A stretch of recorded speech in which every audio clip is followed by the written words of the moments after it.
Welcome everyone. What's up, y'all? It's Nakaira G, and this is Grilled of the Diaspora. Today's show is going to be a little different, but I'm going to be talking about three men. I'm going to be talking about Kehinde Wiley, David Ajayi, and Ibrahim Toure. If you do not know who they are, you're about to know.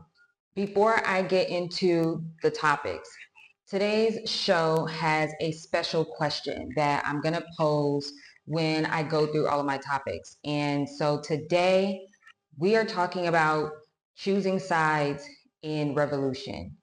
And we're also talking about what does it mean to be a revolutionary man, person, but in this context, we're talking about three men. And so the question for today's show is, what is a revolutionary man in the modern day world? So it's time to unpack. Okay, guys, so the first story is about Kehinde Wiley. So if you do not know who Kehinde Wiley is, he is a world-renowned painter and artist. He is known for painting the infamous portrait of Barack Obama, and he has had, hundreds, I'm sure, gallery exhibitions since then and before then. And so he is what you would call, I guess, a Renaissance man, a fine artist. And so I don't know who might be new to this information, but we are going to do a trigger warning for this particular topic because we are going to be talking about sexual abuse allegations. So Kehinde Wiley, he is a world-renowned artist, like I said, but another artist who is very well known in Ghana. He's a Ghanaian artist. His name is Joseph Darko. On Instagram, his Instagram is like Okuta Kente. And so Joseph Darko came out in May of this year, and he posted on Instagram about his experience with Kehinde Wiley. And he alleges that Kehinde Wiley sexually abused him. So a lot of this information is now public. There has been articles coming out, but everything pretty much was published on Instagram and Twitter, but from what I saw, everything was on Instagram. So on May 19th, Joseph made a public statement on Instagram, and he basically detailed some of the information. And so according to Joseph, he also said that there were two assaults that happened.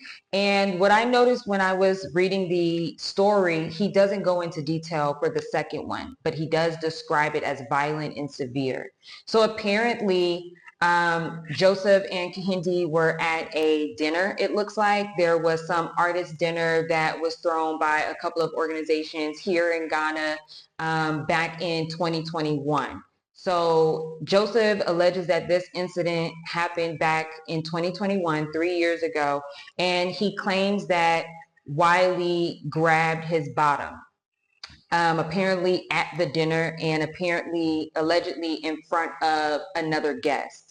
Somehow the incident didn't necessarily cause a scene. It doesn't, the way that Joseph describes it, it doesn't seem like when it happened, it was something that people noticed or it was something that people were appalled by. It doesn't seem like it was something more than maybe just a very personal, private moment. But Joseph does say that there was a guest who saw the incident happen. And so, like I said, in his text box that he posted on Instagram, Joseph also mentioned that there was a second assault. He doesn't necessarily say the date or time. He doesn't kind of explicitly say if it was the same day or if it was another time that they had met, but he does say that there was a second incident. So this was back in May. And so the reason I'm reporting on this now is because there have been two other men who have came out and talked about this situation. So I also want to put a little bit more context into here. So Kehinde Wiley, from my understanding, has never necessarily came out as gay. I don't know that information. I was not privy to that information. I don't know if he is openly gay. I had never saw that to be attached to his name. So I think what makes these sexual abuse allegations very interesting, to say the least, is because those of you who have been following me, hopefully for some time now, you've seen the video, you've seen my other videos where I talked about the LGBTQ bill that is happening in Ghana and the homophobia that is in this country, you know. And so Joseph also mentioned in his statement that he doesn't feel comfortable being in Ghana because he is an openly gay man. And he, you know, he also gives thanks to his parents and his father. And he says that's his connection to Ghana. But apparently this situation, or maybe some other situations that he's gone through, has caused him to feel like he doesn't want to spend a lot of time in Ghana, which is, in my opinion, really sad, but it is something that I think over the years we're going to see more people make this type of statement about wanting to be openly gay and not being able to do that in Ghana. And so they have to go abroad and find new lives abroad because they want to be safe, and they can't be safe in their own country. So I found this on Twitter by Ghanaspora. Shout out to Ghanaspora. They are a Instagram, social media, Twitter brand that talks about just different things that Ghanaians do all over the world. And so there are two men who have now come out named Derek Ingram and Nathaniel Lloyd Richards.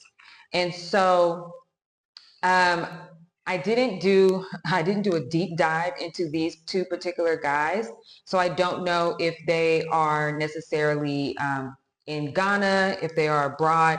I'm only assuming that these were situations that occurred in the United States, and I'm making an assumption that it may have been in New York, because there had also been statements made that Kehinde Wiley may have a residence in New York, so there might be some type of connection there.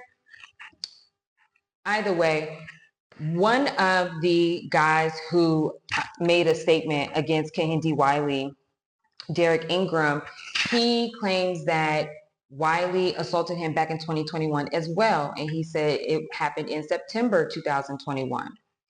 And the other man who made a statement, Nathaniel Richards, he claimed that Wiley inappropriately touched him back in 2019. So I'm definitely going to keep like a follow-up on this story, because I think it's not just about this particular case. It's about what does Ghana and Ghana's government and Ghana's society, how do people really feel about the LGBTQ? How do they feel about sexual abuse? You know, there are a lot of different conversations that pertain to this particular case. It's one thing to sexually abuse someone, and I will say from my experience, especially living in Ghana and having a lot of Ghanaian friends, women friends, sexual abuse, domestic violence, that is not foreign to this country in many other parts of Africa, unfortunately, right? But it's not foreign. And I think that's something that a lot of people don't really associate with Africa, but it's really, really unfortunate, because it is something that is just as prevalent as we hear about the stories about America and the Diddies and the this and that, and these people who have been accused of these different allegations. You can almost bet that the numbers are either similar or possibly even more here, you know, because of the population. And so that is really interesting, right? Because now there are three men who have claimed that Kehinde Wiley assaulted them.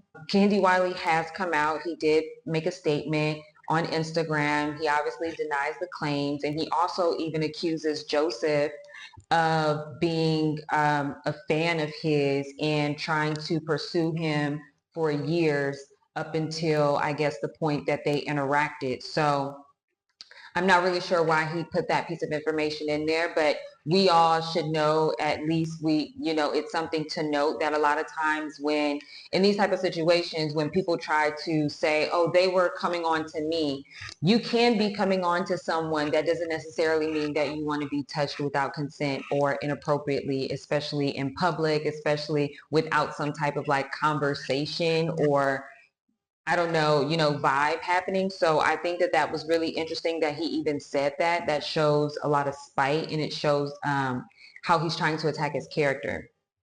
So the question that I asked at the top of the show, what is a revolutionary man in the modern world?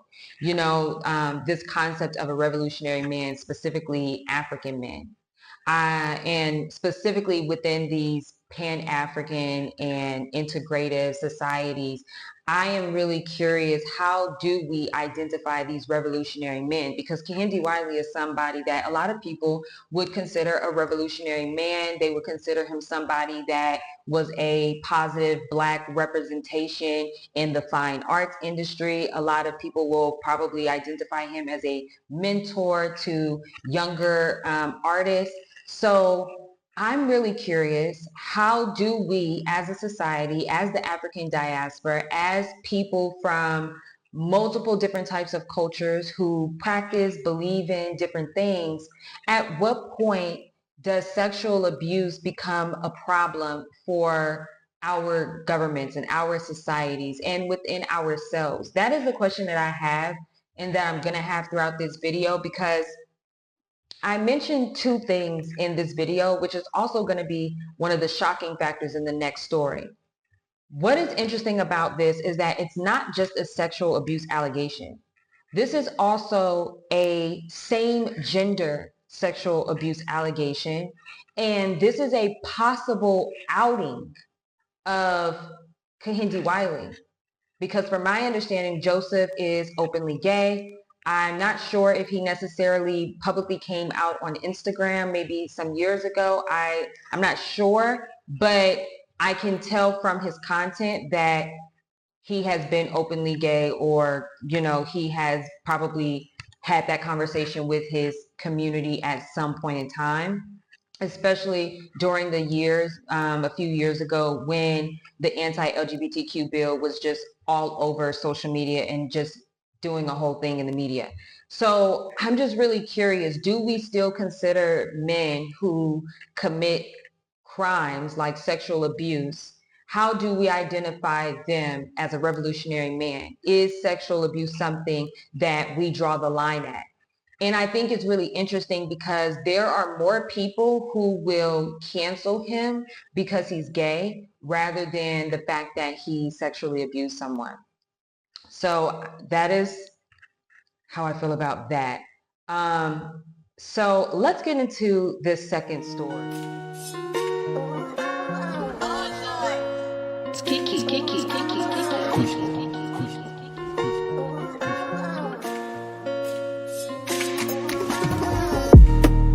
Is very, very interesting. The second story is about David Ajayi.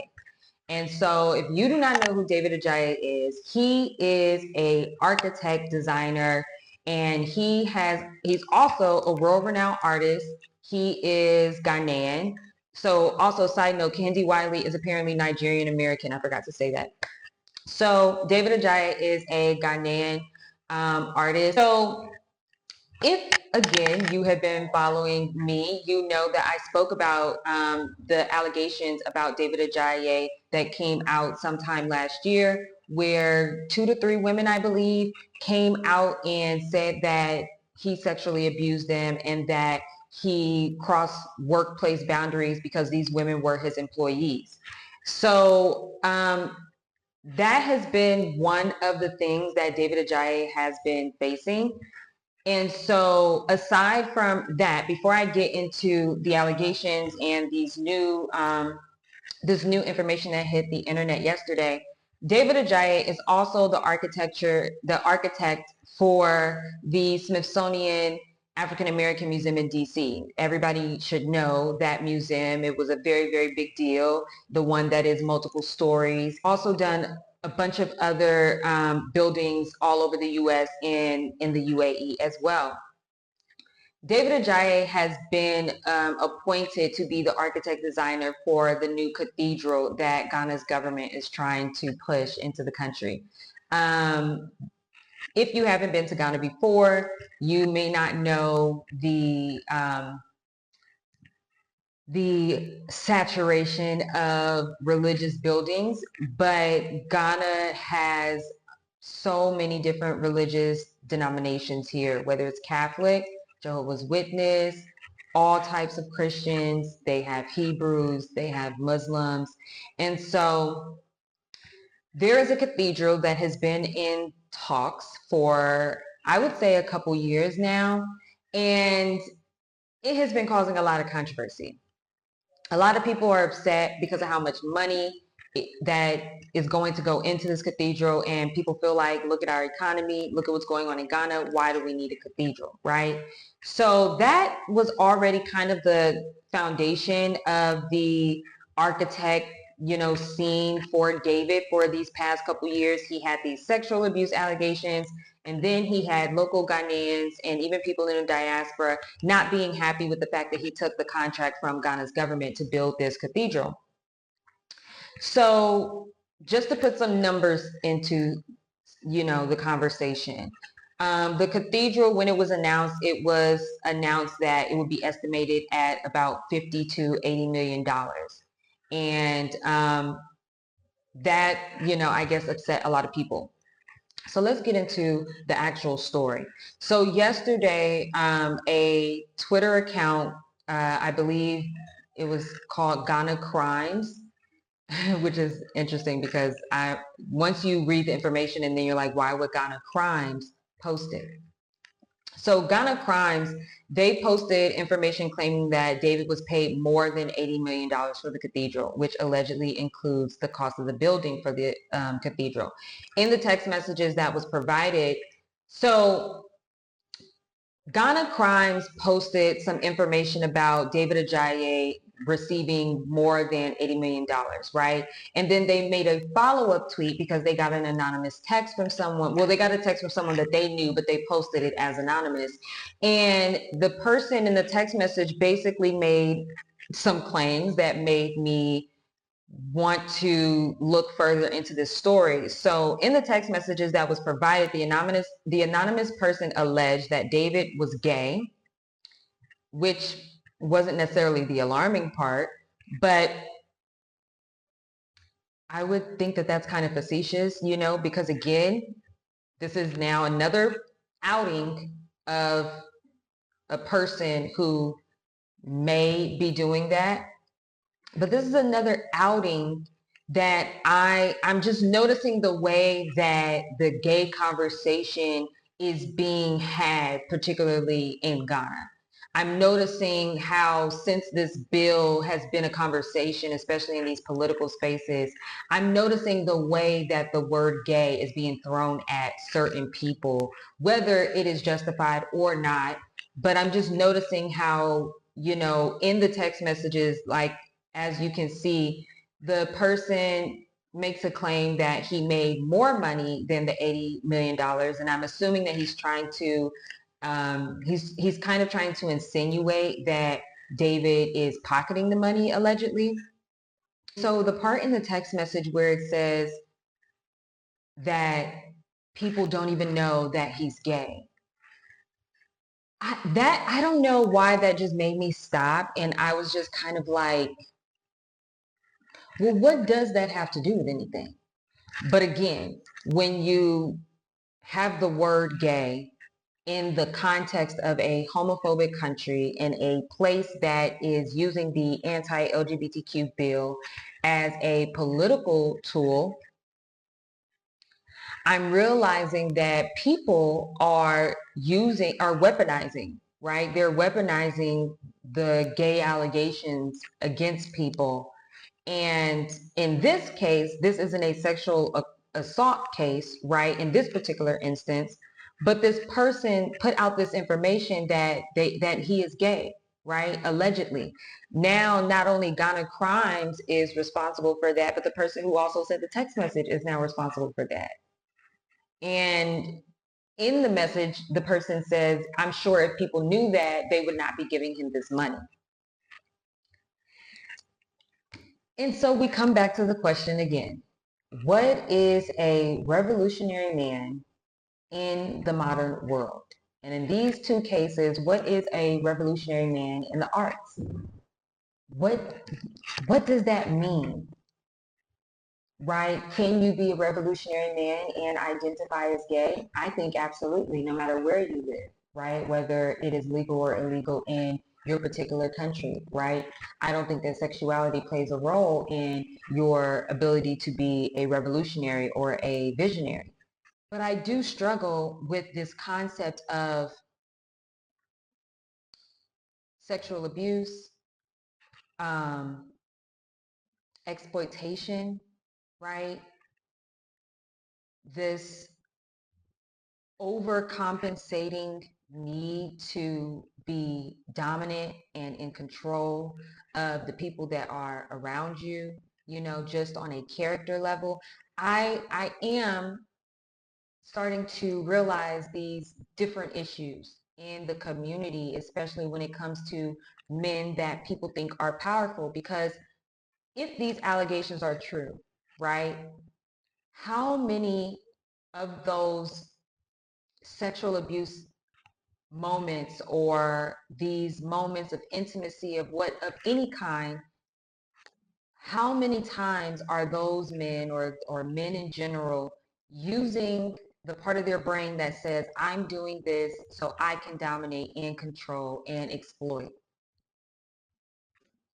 And can someone who exploits other people, especially people who know that they are in a homophobic country, so they could be potentially doing homosexual acts to people because they know that those people may not say anything because they would assume that those people are the most vulnerable people and marginalized and will not be trusted.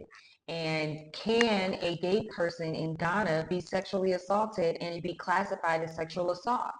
Because women in Ghana almost can't even claim that they've been sexually assaulted and it be seen as sexual assault because of cultural concepts and patriarchy and things like that. So I wonder, how do the LGBTQIA plus community find safety and protection in their own country?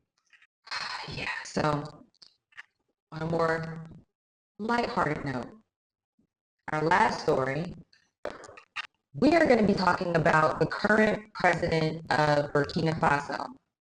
This guy has been making headlines for the past few months because he breached his presidency by staging a coup.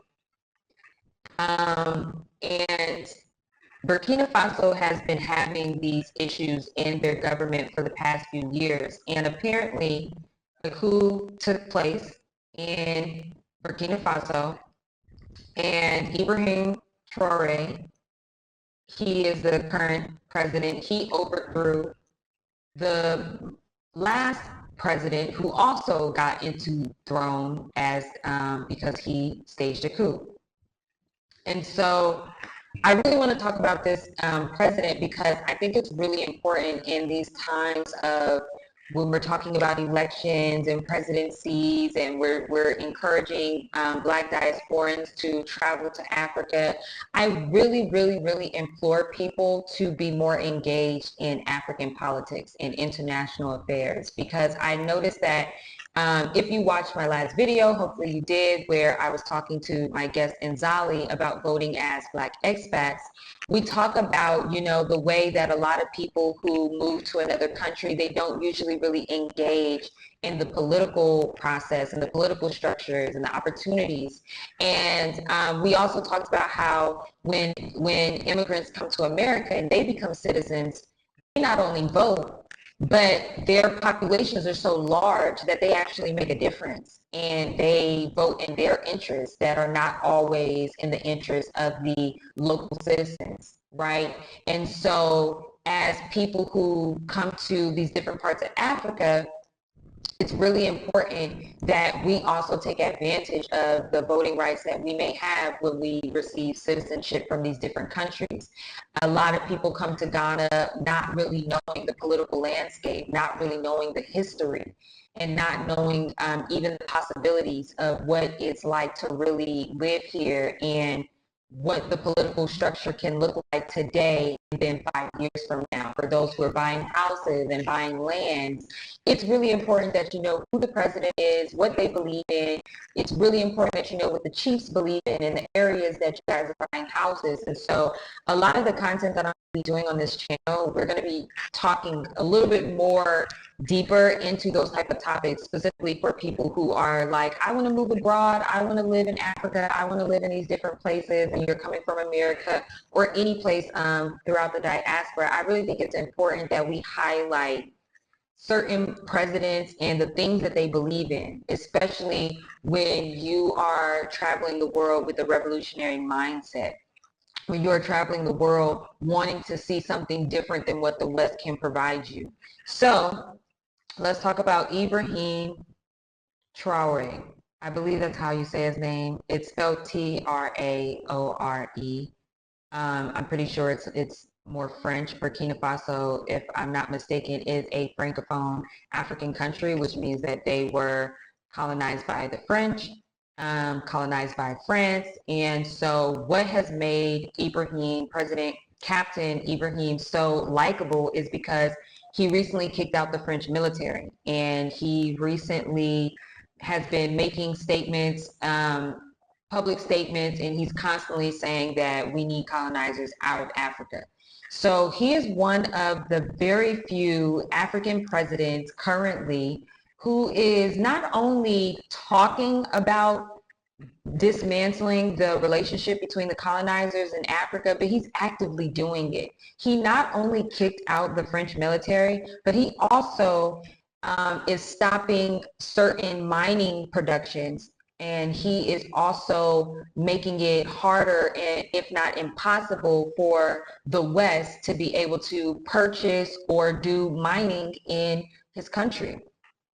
In which, for anybody who has been paying attention to African politics, they know that the natural resources of Africa is Africa's biggest export. You know, the natural resources that exist in Africa now, majority of it is being sent abroad, and not enough of it is being shared even within the African continent, right? Most African countries don't even send most of their natural resources to other African countries. Most African countries today send their resources to the West and abroad more than even just someone next door. Burkina Faso and Ghana have a lot of different relationships when it comes to the trading that they do, but we haven't seen the president of Burkina Faso speak to the president of Ghana, Nana Akufo-Addo. And I think that that would be really, really interesting, because I think he would challenge him. So I'm just going to read a little bit of information about the president. So, like I said, he got into his position because he staged a coup against the other president that had also gotten into presidency because he staged a coup. Also, Captain Ibrahim is the youngest president in the world right now, and that means he's the youngest president in Africa, which is important, right? Because as an American, where we have been talking about Joe Biden's age, you know, and we're talking about, is there a difference in the way that younger people and older people talk about politics? And then when you see somebody like this, I believe he is in his 30s. He was born in 1988, which that would make him 36. Wow. He has survived 16 assassination attempts.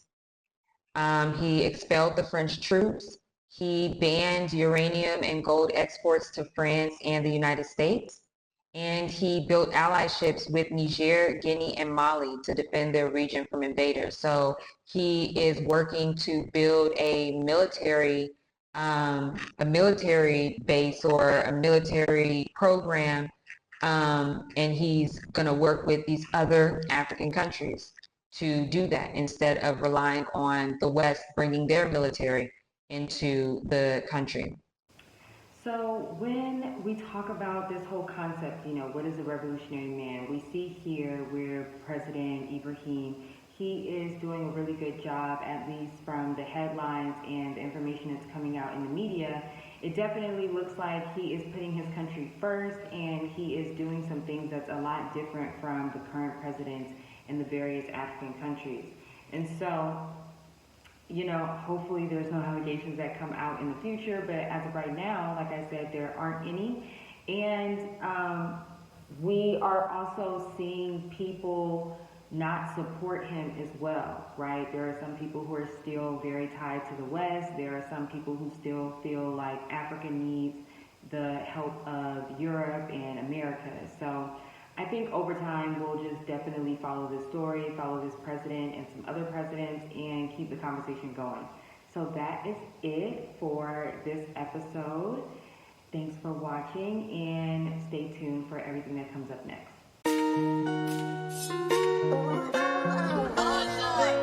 It's Kiki.